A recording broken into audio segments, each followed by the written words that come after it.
waliotuita ni nani?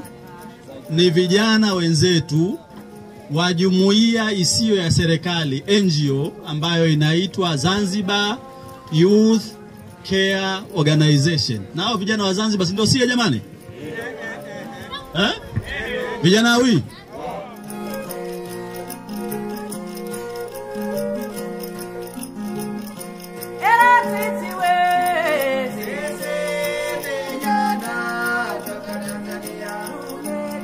Kwa hiyo kwa namna ya kipekee kwa mara nyingine tena niwashukuru Zaiko kwa kulifikiria hili. Lengo la bonanza hili ni kutukusanya sisi vijana kama hivi tulivyo, tuweze kuzungumza pamoja, tufurahi, tujadiliane afya zetu, na ikiwezekana tufanye nini? Tupime. Na tukisha kupima tuendelee kufurahi, tujifunze na tufanye shughuli za kiuchumi. Si ndio ndivyo jamani?